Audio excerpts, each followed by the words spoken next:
Friday. Our football team is 8-2 and 1.5 games up in the NFC East. Our football team are real contenders. Our football team, 52 guys, really stepped up in some way yesterday. We'll get to the one that didn't. The coaching staff, there's so many positive things to get to today on this Friday. And this is one of the best ways to start the weekend on fire and being happy because things went so well. Let's get to our word of the day. The word of the day today is bullies. Bullies, because that's what the Eagles are.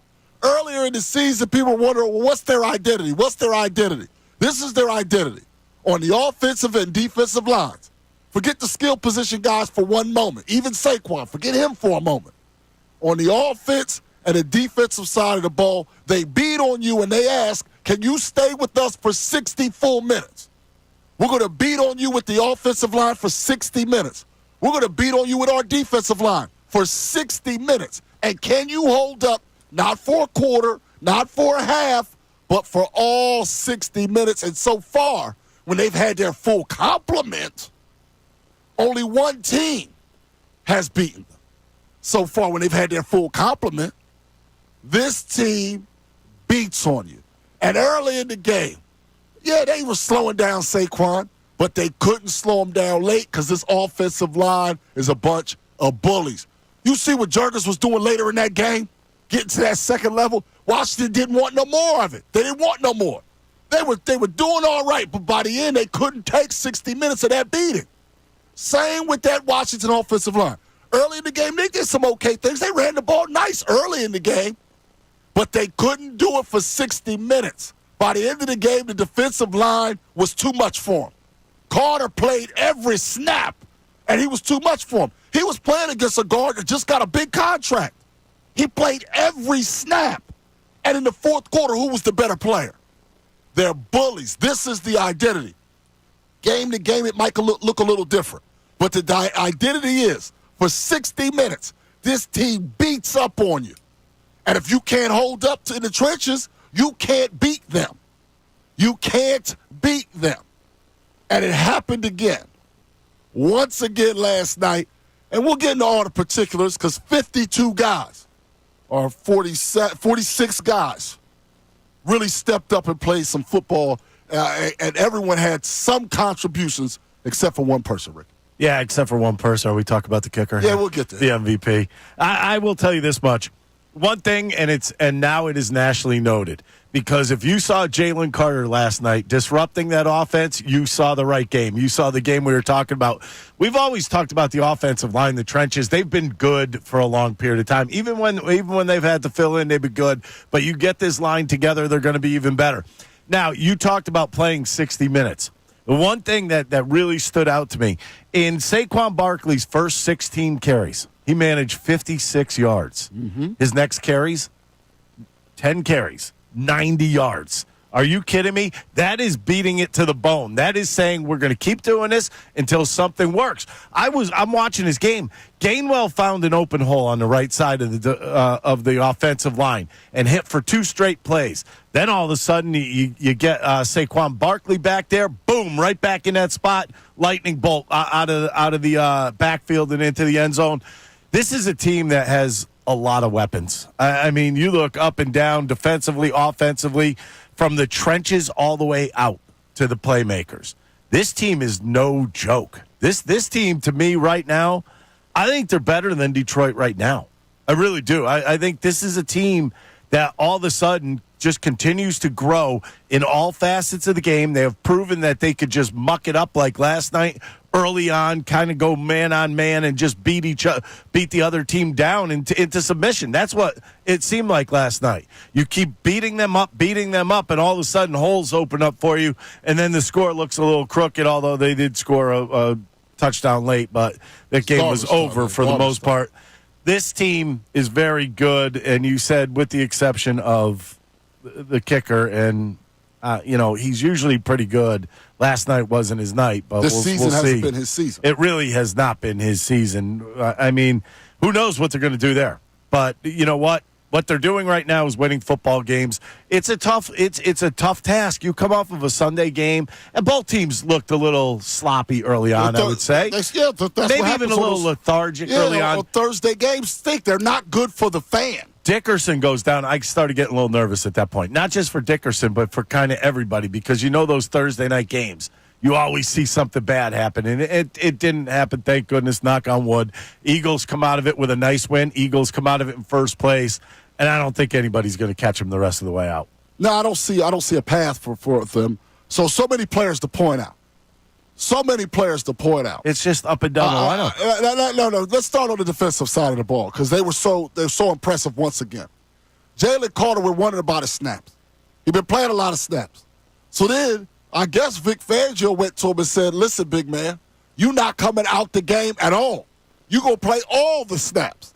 You playing every snap against a Pro Bowl level right guard, and you're going to have to play every snap." And that dude was in the backfield. He living in the backfield. First of all, career-high 7 tackles.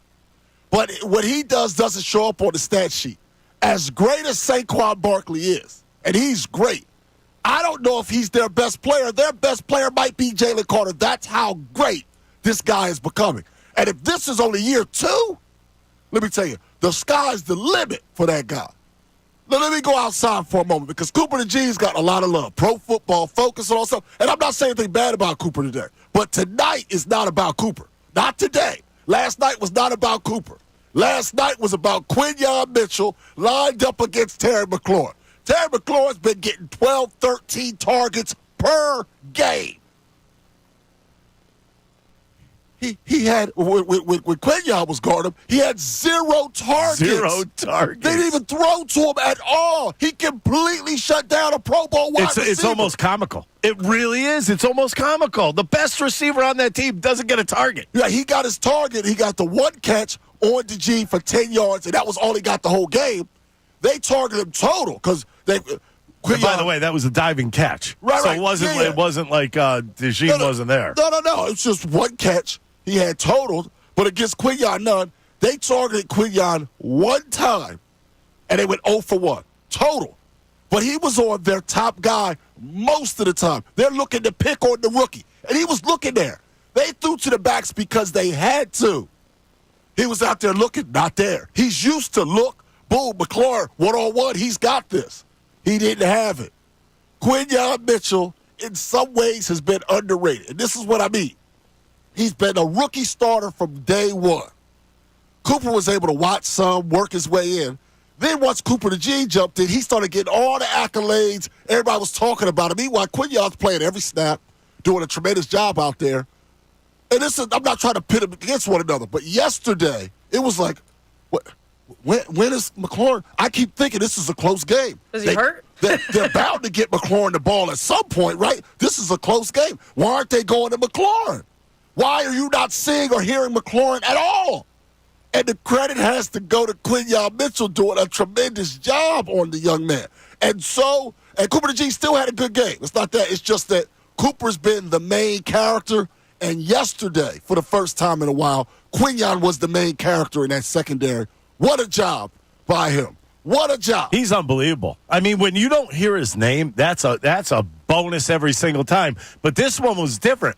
Everybody knows the ball has to go to McLaurin. Has to. He couldn't get it to him. And 12 you targets. Know what? They put pressure on Daniels. I understand that. But for this guy who could get open against anybody else, can't get open against Quinyon Mitchell, and he's a rookie. It's unbelievable. This is awesome. And even with the pressure to that point, he's the primary. He's the first read. So even if you come through, he's looking to him first. So even when the pressure comes, he's thinking, I'm going to go there. He's how I beat pressure. I beat pressure by going to him, and Quinyon didn't allow it. Tremendous amount of credit to him. Now here's the crazy thing about Bowen. He actually missed the tackle for the first time in a long time. And this is what I was wondering about. What happens, because things have gone so well, if something was to go wrong, how would they react? Sometimes you don't know. And then also, can you make that in-game adjustment? So on the one touchdown drive that counted, the late one for the garbage time, with the short field because of the terrible punt by man, the non-football players really hurt the Eagles yesterday, but we'll get to that. Eckler gets him. breaks the tackle, he misses the tackle, Eckler gets a bunch of yards. That play really led to the touchdown. And then I don't think Bourne missed another tackle the rest of the game. He ends up with 10, 11 tackles again. He's a beast. I mean, he's tremendous. You know what's weird? He seems to be everywhere. Yeah. Like, if the ball goes to the left side, somehow he's there. Goes to the right side, he's there. They try going around the corner, he's still there. That means he's got very good pursuit right now. He's taking the right angles. He's moving very well. His agility is outstanding. Everything's going well for him right now. And the tackles in front of him, because I have to also give Davis credit. They're keeping him clean. Also. They're keeping him clean. Bourne is not having to shed a lot of blockers. He's able to run free because of the guys up front. He's playing well. How about that open field tackle early in the game by N'Kobe Dean one-on-one on Daniels? That was great. Yep. That was the tackle he was missing at the start of the year when people were wondering about whether or not he could play. Reed Blankenship. Does he get the same kind of interception every time? Yes. It's the same kind of interception every time. Almost was like, sliding catch. By the way, did you think he dropped it the way he sat on the ground? I was like, what's he doing? I think he just wanted to secure it. And then he had to go ahead and they had to go crazy with the celebration. Love the celebration. He gets the same kind of interceptions all the time. Slay is 33 years old. He hasn't given up a touchdown in 5 games. He's 33. Corner's supposed to be at this point, it was supposed to be Rodgers or Ringo taking his job.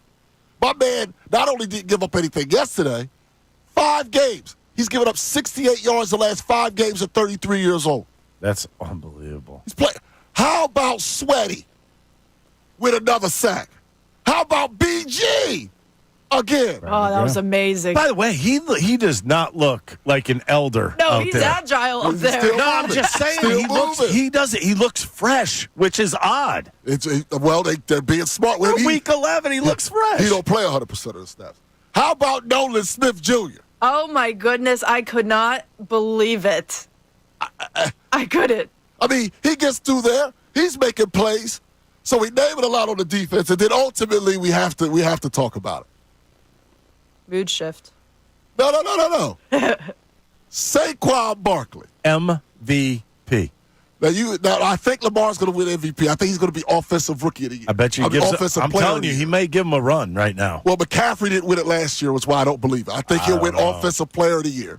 I think a quarterback's going to win MVP. I'm not saying he doesn't deserve it, but that has become a quarterback award. I think he's going to win Offensive Player of the Year. What he does, and not just in the run game, but when he caught that pass, that 40-some yard pass, the short pass that he takes 43 yards, I'm telling you, this team has figured some stuff out. Now, it wasn't all perfect, and the game plan, I think, had some issues in it with the short week, but there was so much positive. And we said it yesterday. We're consistent. On a short week, you just get the victory. On the short week, you just get the victory. And Saquon Barkley continues to be an absolute monster.